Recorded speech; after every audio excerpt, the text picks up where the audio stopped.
नमस्कार सज्जनों।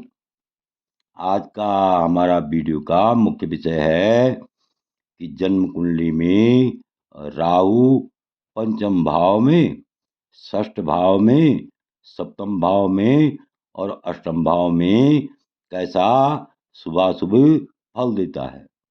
देखिए, ध्यानपूर्वक देखिए कि जन्म कुंडली में जिस जातक का पंचम भाव में राहु हो या छठवें भाव में राहु हो या सातवें भाव में राहु हो या आठवें भाव में राहु हो, तो ऐसा राहु शुभ और अशुभ फल किस प्रकार से देता है, ध्यान से देखिए। तो शास्त्र में उल्लेख मिलता है कि जिस जातक का पंचम भाव में राहु हो, जिस जातक का पंचम भाव में राहु हो, तो गतय सुको नहीं मित्र विवर्धनम युधिर्शूल विलास निपाटनम खलु तदा लभते मंजो भ्रमम सुतगति रविचंद्र विमर्दने। अर्थात शास्त्र में उल्लेख मिलता है कि जिस जातक की पंचम भाव में राहु हो, जिस जातक के पंचम भाव में राहु बैठा हुआ हो, वह कभी भी सुखी नहीं रहता है, हमेशा दुखी रहता है और वह इष्ट मित्रों से भी हमेशा बैर करता रहता है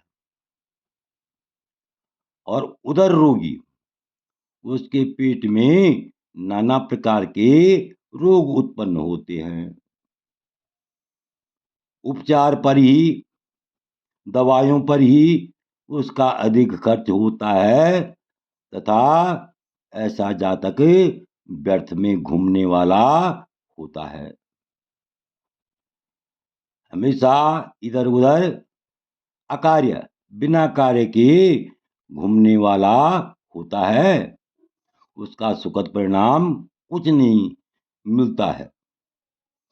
ध्यान से देखिए, जिस जातक के पंचम भाव में राहु बैठा हुआ हो, वह हमेशा सुख से वंचित रहता है, हमेशा दुखी रहता है, मित्रों से भी वंचित रहता है, मित्रों से अनबन रहती है और पेट में नाना प्रकार के रोग उत्पन्न होते हैं।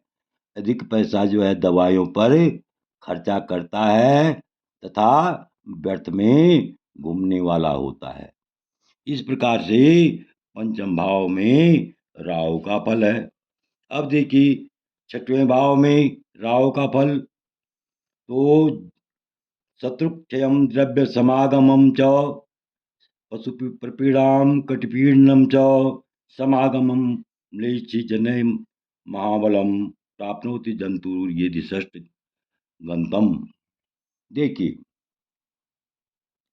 जिस जातक के छठवें भाव में राहु होता है, रिपु भाव भी बोलते हैं इसको और शत्रु भाव भी बोलते हैं, षष्ठ भाव भी बोलते हैं। तो जिस जातक के छठवें भाव में राहु होता है, भले वह शत्रुहंता होता है, शत्रुओं का नाश करने वाला होता है, या उसके शत्रु होते ही नहीं है, शत्रुनाशक होता है छठवें भाव का राहु, और धन का लाभ करने वाला होता है। यहाँ पर तो ठीक है, शत्रुहंता होता है, शत्रुओं से रहित होता है, धन का लाभ करने वाला होता है, लेकिन पशुओं का उसे कभी लाभ नहीं होता है। अगर वो पशुपालन करता है, तो माना गाय भैंस का पालन करता है, तो उसमें हमेशा उसको हानि ही हानि उठानी पड़ती है। यदि बकरियां खरीदता है, बकरी पालन करता है, भेड़ पालन करता है, भैंस पालन करता है, या जो भी पशुओं से उसको जो है ना, जितने प्रकार के पशु भी होते हैं उनसे उनको कुल मिलाकर के लाभ की प्राप्ति नहीं होती है। और उसके कमर में हमेशा दर्द हो रहता है, हैं? और दुष्टों की संगत से बल पाने वाला होता है। अच्छे आदमी की संगत नहीं करता है, बल्कि दुष्टों की संगत करता है और वहां से जो है बल प्राप्त करता है। कुल मिलाकर के दुष्टों की संगत से ही उसको थोड़ा बहुत बल मिलता है। इस प्रकार से षष्ठ भाव के राहु का फलादेश है। छठवें भाव की राहु का फलादेश इस प्रकार है। भले ही वह शत्रुहंता होता है, धन से लाभ प्राप्त करने वाला होता है, लेकिन पशुओं का पालन करे तो पशुओं में उसे हमेशा हानि मिलती है और दुष्टों की संगति पर बल देता है, जिससे उसका कल्याण कम ही होता है। अब आगे देखिए, सप्तम भाव में राहु का फल जाया विरोधम खलवा प्रणातम प्रचंड रूपा मत कोपयुक्ताम विवादशीला मत रोगयुक्तम प्राप्नोति जंतुर्मदने तनी च। इस प्रकार से सप्तम भाव का राहु भी अच्छा नहीं माना जाता है। जिस जातक का जन्म समय में सप्तम भाव में राहु हो, वह हमेशा अपनी स्त्री से विरोध करता है, लड़ाई झगड़ा करता रहता है, अपनी पत्नी से उसकी बनती ही नहीं है, हमेशा झगड़ा ही करता रहता है। या अगर झगड़ा नहीं करेगा तो ऐसी स्थिति में तब भी स्त्री का नाश करने वाला होता है। अर्थात कुल मिलाकर के ऐसे जातक के कभी कभी विदुर्योग भी बनते हैं। यदि इसके साथ अन्य पाप ग्रह भी हों तो निश्चय ही उसका विदुर्योग होता है। और उसकी स्त्री स्त्री अगर अगर ऐसा नहीं है, झगड़ा भी नहीं हो रहा है आपस में, और स्त्री अगर रोगी भी नहीं है, तलाक की नौबत भी नहीं आ रही है, ऐसे में उसकी स्त्री हमेशा क्या करती है, अत्यंत क्रोध से युक्त रहती है। और क्रोध मुखी भार्या ये आदमी के लिए बड़ी पीड़ा होती है। और ऐसी स्त्री जो है, उसकी स्त्री जो है क्या होती है, जिस जातक का सप्तम भाव में राहु हो, उसकी स्त्री क्रोधी, झगड़ालू और हमेशा रोगी रहती है। या तो बनेगी नहीं आपस में, अगर बनेगी तो हमेशा कलह कलह करने वाली स्त्री होगी, झगड़ालू होगी और रोगी होगी।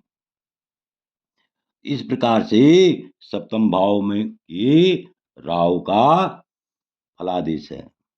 आगे देखिए, जिस जातक की अष्टम भाव में राहु हो, तो अष्टम भाव में राहु वाला जातक कैसे होता है? अनिष्ट नाशम खलु गुह्य पीड़ा प्रमेय रोगम वृकणाच वृद्धम प्राप्नोति जंतुर विकल त्वलाभम सिंहो सुते व खलु मृत्युगेहि। देखिए,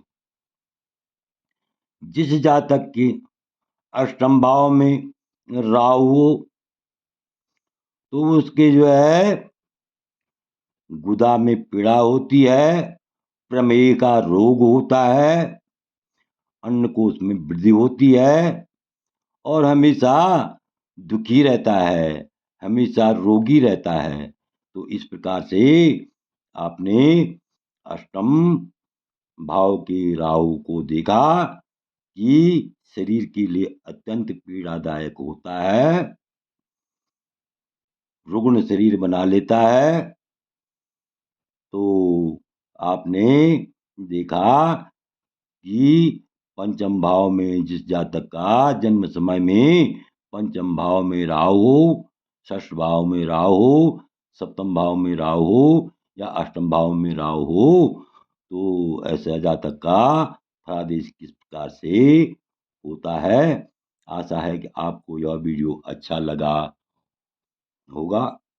यदि आपको यह वीडियो अच्छा लगा हो तो मेरे चैनल को अवश्य सब्सक्राइब करें, लाइक करें, शेयर करें। वीडियो देखने के लिए बहुत बहुत धन्यवाद।